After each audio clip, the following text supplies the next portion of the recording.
Europe 1, Le grand direct de la santé. Jean-Marc Morandini. La ménopause est une étape importante dans la vie d'une femme. Ce passage obligé entraîne des changements qui peuvent être plus ou moins bien vécus. Alors comment passer ce cap en toute sérénité ? C'est vrai que ça fait généralement assez peur aux femmes d'ailleurs.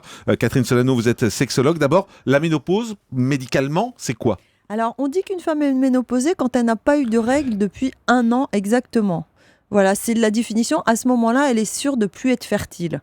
Donc avant, si vous avez eu vos règles il y a 6 mois et que vous avez environ 50 ans, c'est pas forcément la ménopause parce que vous pouvez encore avoir des règles et ça recule votre ménopause d'1 an à chaque fois. Donc en moyenne, c'est entre 45 et 55 ans. D'accord, ça c'est l'âge moyen. Ça fait peur, on l'a dit, aux femmes. Il y a des bons côtés malgré tout ou pas ? Oui, justement, je voulais absolument parler des bons côtés de la ménopause et pas seulement pour remonter le moral aux femmes, mais à cause du phénomène des prédictions réalisantes. C'est-à-dire que si on vous prédit quelque chose d'horrible, si on vous dit la ménopause c'est épouvantable, c'est un naufrage, vous aurez tendance à vivre la ménopause comme un naufrage épouvantable. Ça, c'est Jean-Marc, qui cite le général de Gaulle. Oui, mais je parlais pas de la ménopause, moi je parlais de la vieillesse, c'est pas pareil. Si on vous dit que la ménopause, en général ça se passe bien, vous avez bien plus de chances que ça se passe bien. Donc je vais vous parler des bons côtés de la ménopause. Alors le premier, tout simplement, c'est la disparition des règles. C'est plutôt agréable, ça soulage souvent les couples et les femmes, et les règles ne deviennent plus un frein pour la sexualité comme ça l'est dans certains couples. Il y a des gens qui n'aiment pas faire l'amour pendant les règles, ou des femmes qui ont mal au ventre, etc. D'autres qui le font, mais généralement, c'est pas un plus. Voilà. Deuxièmement, la crainte de la grossesse surprise, c'est fini.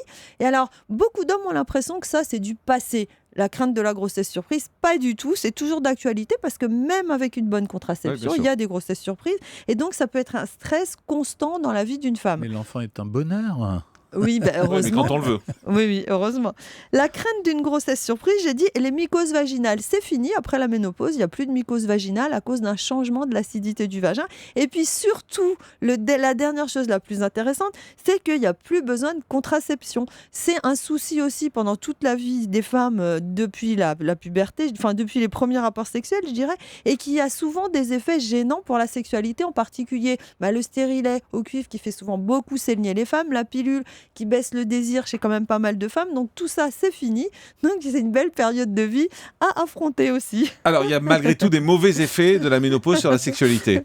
Oui, évidemment, il y a des effets qui sont embêtants. Je ne vais pas non plus raconter des histoires. C'est que le premier effet, c'est l'arrêt de la fertilité. Alors ça a des avantages, mais ça a aussi des inconvénients parce que il y a des couples chez qui l'arrêt de la fertilité va être néfaste pour la sexualité, en particulier les couples qui ont l'impression que si on n'a plus cette capacité à enfanter, à faire un bébé, la sexualité, ça vaut plus la peine.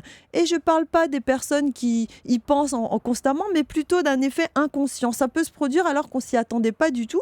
Et ça peut se produire aussi d'une manière un peu catastrophique, comme un de mes collègues qui me racontait qu'un jour, il a eu un patient en consultation, et le jour où sa femme a été ménopausée, à peu près à cette date-là, ils ont fait l'amour et elle lui a dit c'était la dernière fois, maintenant, ça y est, ma vie sexuelle est finie, je ne veux plus avoir de rapport sexuel. Parce que ça fait baisser le désir ?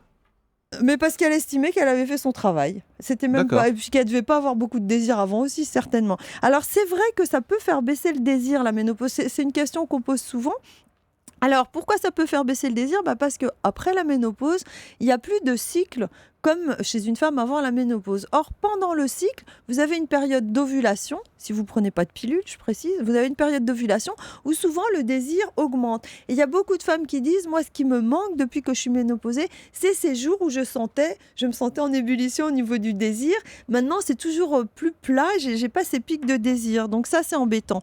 Alors, il faut savoir aussi que le désir, chez les femmes qui ont la pilule, il est des fois baissé. Il y en a qui, quand elles l'arrêtent, elles se disent mais j'ai plus de désir qu'avant. Donc c'est pas forcément une fatalité non plus. On parle du désir, mais il y a l'humeur aussi. On dit que ça influence également peut-être l'humeur des femmes. Tout à fait. Alors il y a beaucoup de femmes au moment de la ménopause qui sont irritables.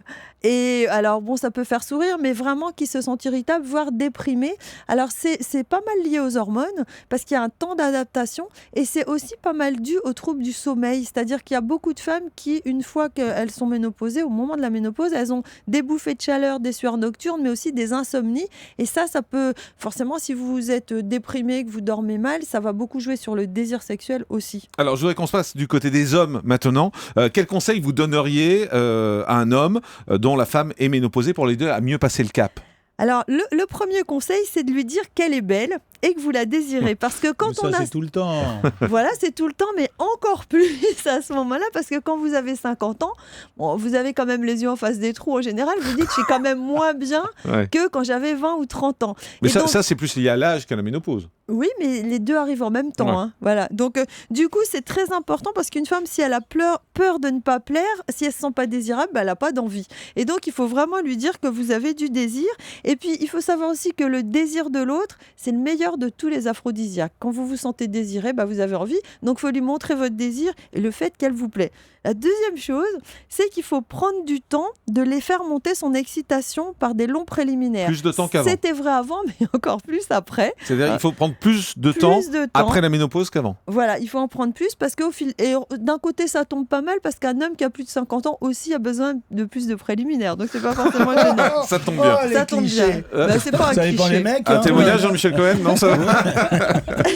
Allez-y, Catherine. Alors ensuite, utilisez du lubrifiant en toute simplicité. Et il faut savoir que le lubrifiant, c'est agréable parce que ça pallie au manque de lubrification quand il y en a une, mais en plus, ça permet de faire des caresses préliminaires très agréables. Et souvent, je dis à mes patients, si un kinésithérapeute vous masse, il n'aurait pas l'idée de le faire sans huile de massage. Les caresses sexuelles, c'est bien d'utiliser du lubrifiant.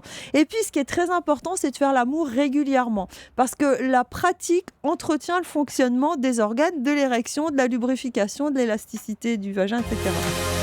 Europe 1, le grand direct de la santé. Jean-Marc Morandini.